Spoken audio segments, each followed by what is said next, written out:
Welcome to this edition of ARTV News. I'm Tony Beauvais.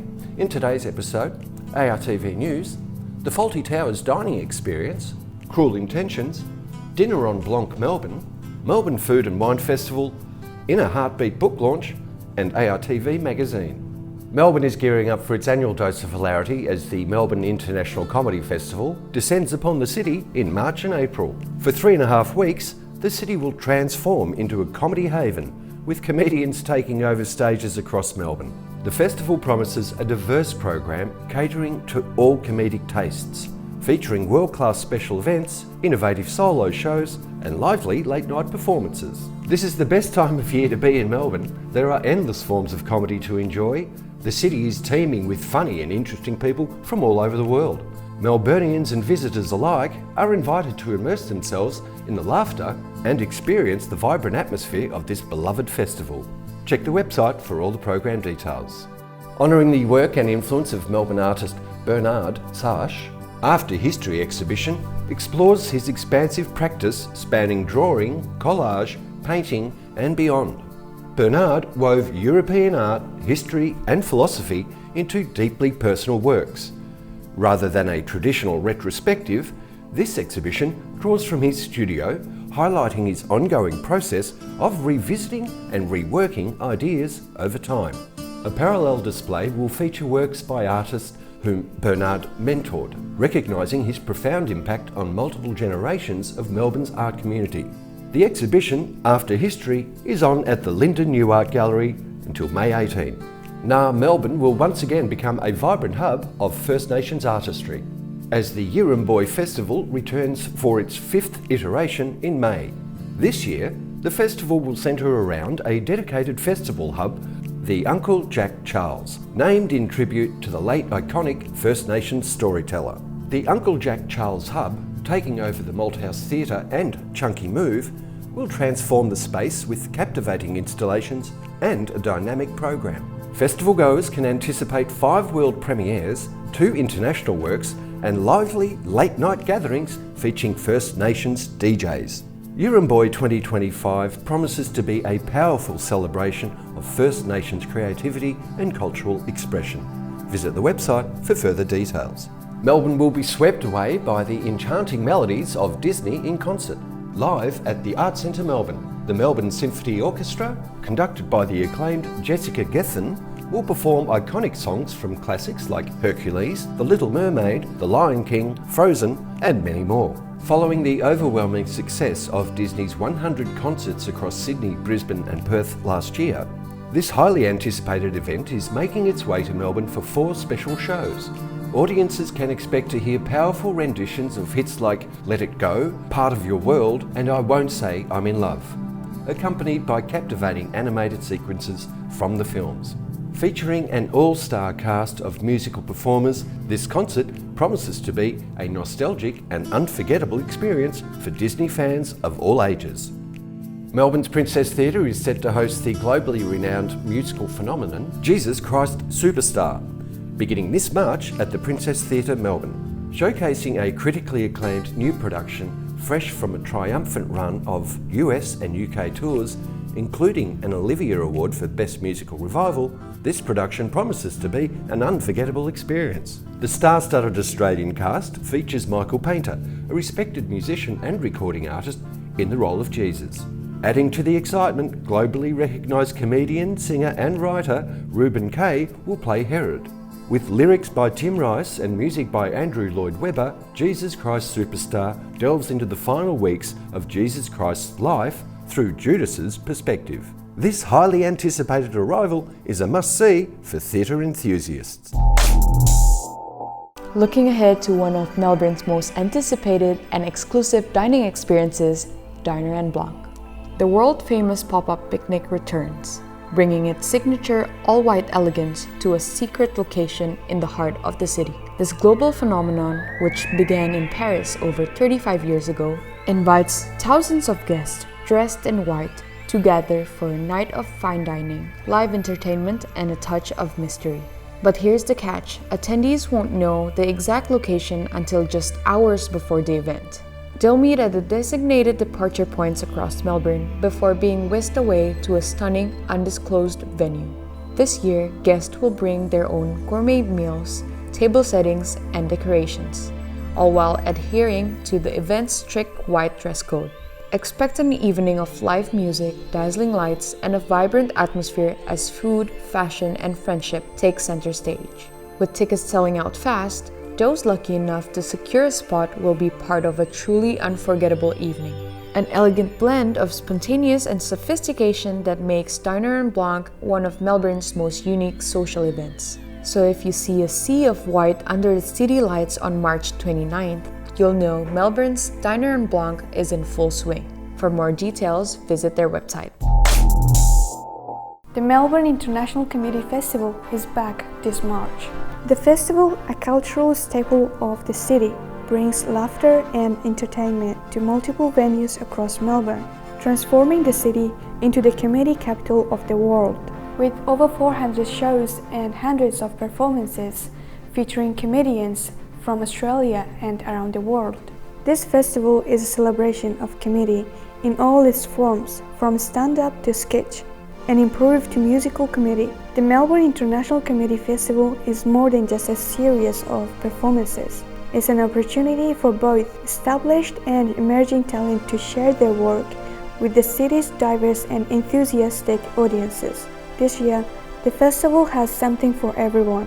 Whether you're a fan of slapstick, humor, or sharp political satire, the festival brings together comedy lovers from all walks of life, and the energy in the air is palpable. With shows running every night and an array of street performers adding to the excitement, the city is alive with laughter. Among the exciting lineup of shows this year, Fawlty Towers, the dining experience is one that stands out. Audiences can enjoy a hilarious meal as the beloved characters from the TV show come to life, complete with their trademark antics. It's an immersive, interactive experience that combines live comedy with dining, located at the Crown Casino, Melbourne, and other venues. The Melbourne International Comedy Festival is a must-see event, offering comedy enthusiasts a chance to see both their favorite acts and discover new ones. Whether you're here for the laughs, the performers, or the experience, it's an event that never disappoints. To check out the full lineup and secure your tickets, visit the official Melbourne International Comedy Festival website.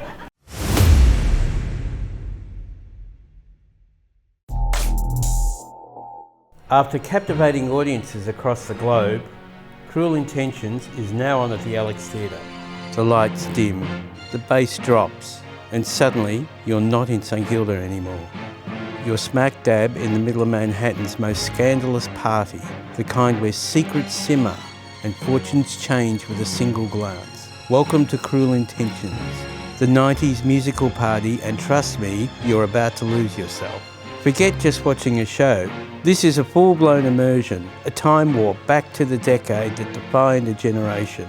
We're talking an electric jolt of pure 90s energy, a whirlwind of singing, dancing and drama, ripped straight from the iconic film. Forget your polite applause. You'll be belting out every word to a non-stop barrage of anthems. Britney, NSYNC, Christina, the Goo Goo Dolls, the list goes on. It's a sonic explosion of nostalgia, a soundtrack that'll have you reliving your best, and maybe worst, teenage memories. But this isn't just a concert, it's a theatrical experience, a blurring of lines between fantasy and reality. The Alex Theatre has been transformed into a playground for the elite, a place where anything can happen. The very stars of the film are backing this wild ride, such as Reese Witherspoon, Sarah Michelle Gellar, Selma Blair, Ryan Phillip. They have all given this show their stamp of approval. And because no scandalous party is complete without a little indulgence, prepare to sip on bespoke cocktails, each one as intoxicating as the drama unfolding on stage. Whether you're rubbing shoulders with the stars on the dance floor or soaking it all up in a premium seat, the experience flows through every corner of the theatre. This isn't just a show, it's a party, it's a memory, it's a night you won't soon forget. So ditch the ordinary, embrace the chaos, and prepare to be utterly seduced by Cruel Intentions, the 90s musical party.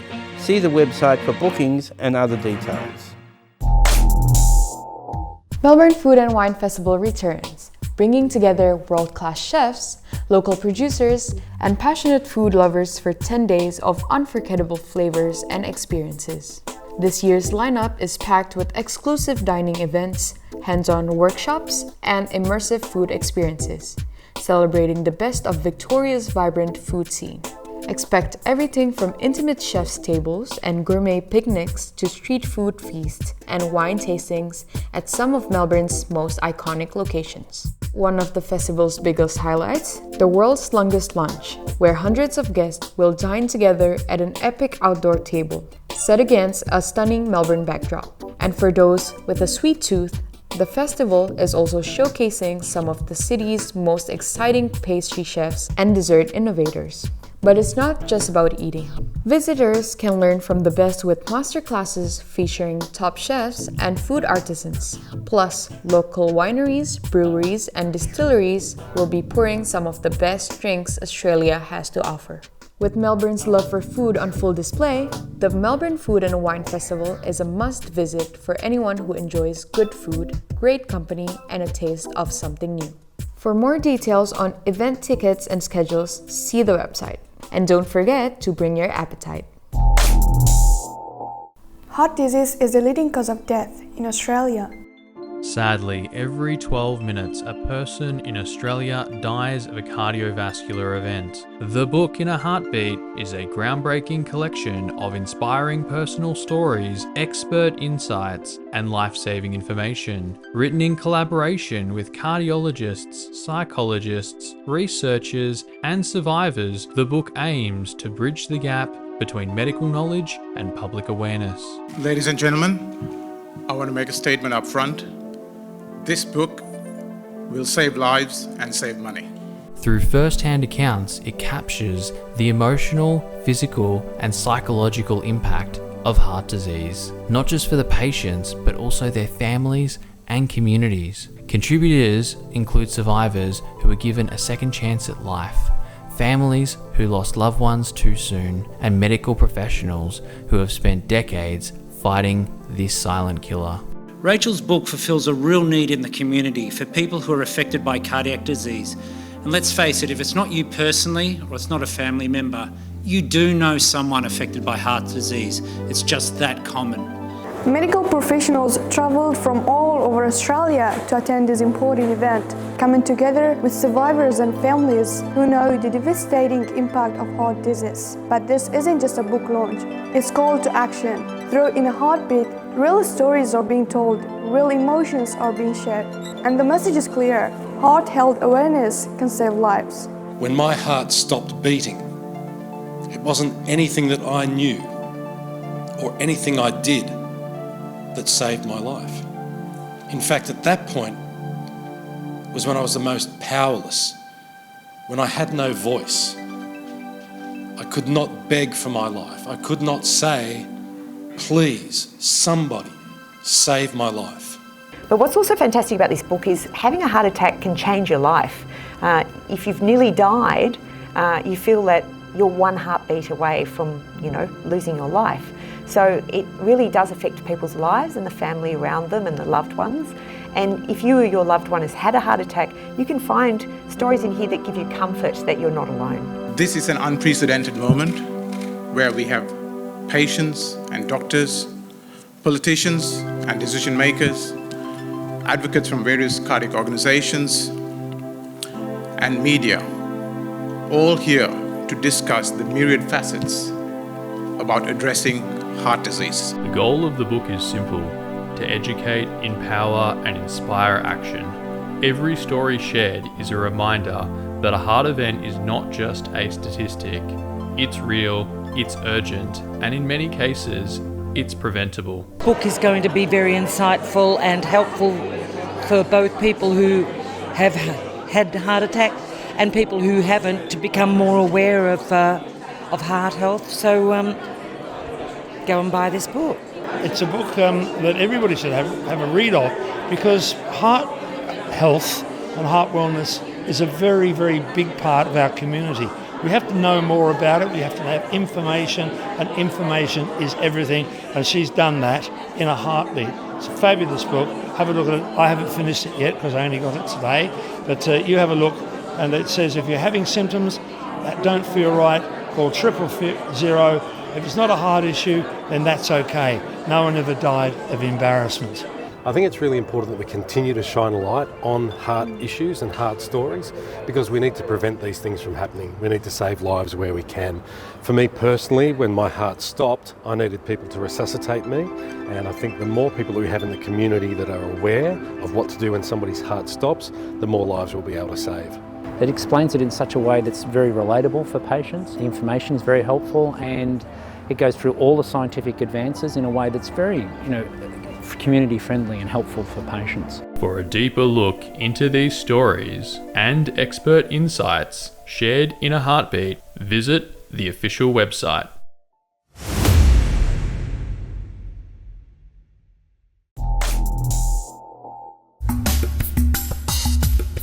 In ARTV magazine, we covered a discussion about the function, reception and possibilities of public art. Hosted by Lyndon Newart's Vincent Alessi, with guests artist Callum Morton, curatorial advisor Jeffrey Edwards, and Museums Victoria Research Institute Director Dr. Nurin Vase. Welcome everybody to today's panel discussion. My name is Vince Alessi, I'm the Director of Lyndon Newart, and we're one of the very proud partners of the Big Sculpture Trail for this year. And we're meeting here today at Theatre Works, and we thank Di for allowing us to meet here. I'd also like to acknowledge that we are meeting on Boonwurrung country and pay my respect to elders past and present, and welcome any First Nations people that are with us today. We've got three wonderful panellists with us today, and what we want to do is really have a conversation around the function and the role of public art and the possibility of public art.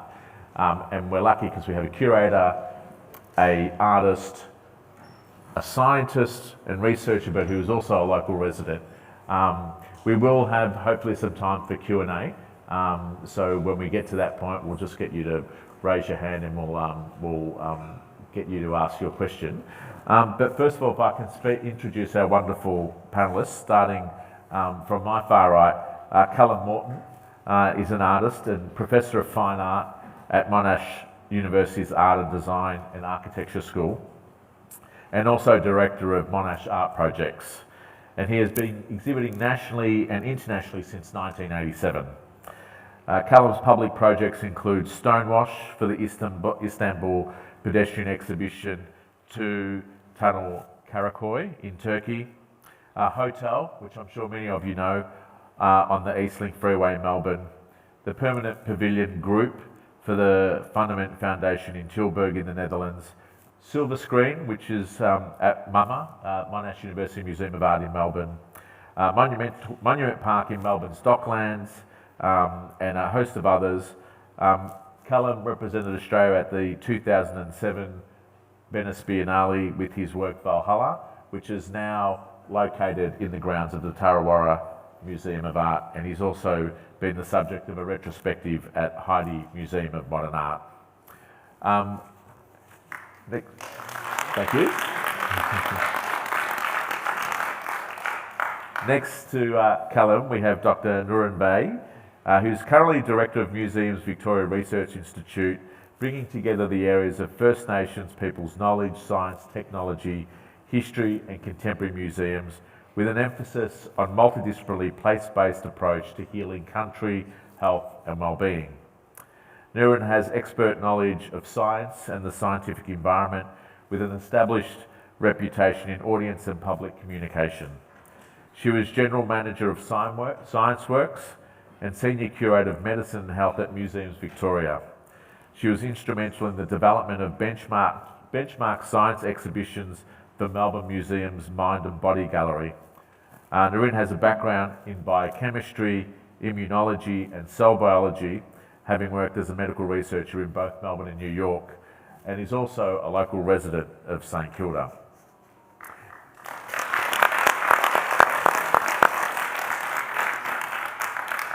And lastly, we have Jeffrey Edwards, who is a curatorial advisor, lecturer and writer.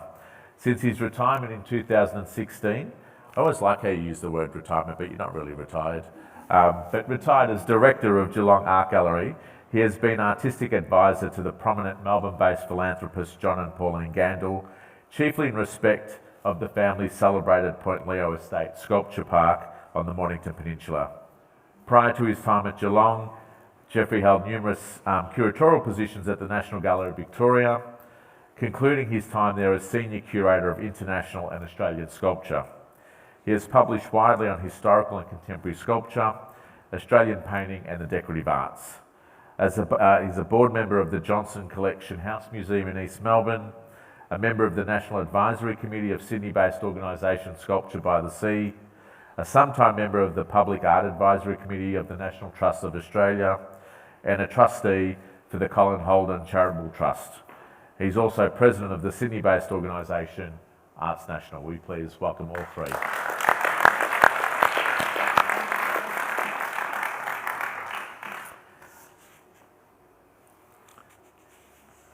So as I said, we're lucky today to have an artist, a curator, and an arts worker, and as it happens, a St Kilda resident. So we kind of have those three key elements of what makes art happen in a way, the maker, the facilitator and the audience. So as such, I want to begin with a question for each of you to give our audience a little context of your own work and how you fit into this conversation. So Callum, if I can begin with you, you've had a long and diverse practice showing regularly in galleries and making large-scale works that are sited in public spaces. Can you tell us a bit about the key conceptual concerns that have framed your work? Which isn't really going to sort of play into this conversation more broadly probably, but I am kind of interested in, you know, these spaces between public and private space, between the inside and the outside, you know, so that conversation between what's in public and what's in private, you know, is relevant here. Between the model and the real, particularly in sort of my earlier works. And the hidden is really to do with, you know, this idea of sort of covering up or erasing or making void spaces, or kind of playing with sort of ideas of emptiness, and a kind of narrativization around kind of work, you know, in relation to that. So a lot of the works kind of do this, like, you know, for example, the hotel, which you referred to, which is probably my best known public work, you know, that's a kind of hidden sculpture in a way, because it sort of isn't a piece of public art. You know, it's a kind of, it's mistaken so often for being real. And so that dialogue around whether it is or isn't sort of plays out quite a lot. And I like the idea that you could do something so big that sits on the side of a freeway that it kind of disappears into the logic of that space. So it's, you know, playing with the context and the sites, you know, so it's something that might otherwise appear on the side of a freeway. And so in a sense, that's kind of that dialogue illustrated, I suppose. Thank you. Jeffrey, can I turn to you? You've had, as I mentioned in your bio, a really amazing career in the arts as a curator and as a director and writer and advisor. And several of those roles have very much been focused on sculptural practice. I couldn't help but refer to Ad Reinhardt's quote that sculpture is just something you bump into when you walk back from a painting, which obviously, you know, frames that painting is more important than sculpture. Can I ask what it is about sculpture that has fascinated you and continues to fascinate you, and why it keeps you interested in it? First of all, say Ad Reinhardt was never shy in coming forward in bagging every discipline he didn't work in himself. Yeah, exactly. So it's a great quote, but just know that context. Yeah. And it's very, well, I suppose I didn't fall into the sculpture advisory role, but I almost did. And indeed, I studied painting and sculpture. Sculpture was, at the time, with what later became Monash, was with the late great John Davis. So he was probably the instigation, although even at secondary level, this is just going back more, I'm not going to dwell on it, at one of those dreadfully difficult all-boys schools in Melbourne that I went to and loathed, but looking back on was probably good. The art master of the day, absolutely gone from the radar, was a great eccentric, Ian Bowe, painter and sculptor. Probably his best known work in recent years, and it is not well known, is the fountain at the entrance to the Capitol Theatre in Swanston Street.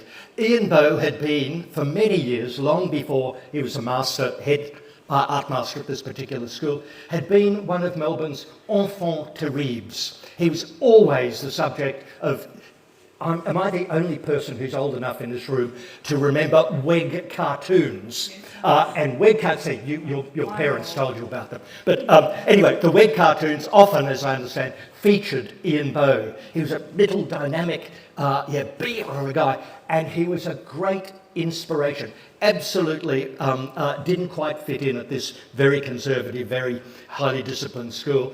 And everyone, of course, adored him for his personality. He was a great inspiration. If you'd like to let us know about any live event coming up next month within the inner Melbourne region, just shoot us an email at info@artv.com.au. Thanks so much for watching. We'll see you next time.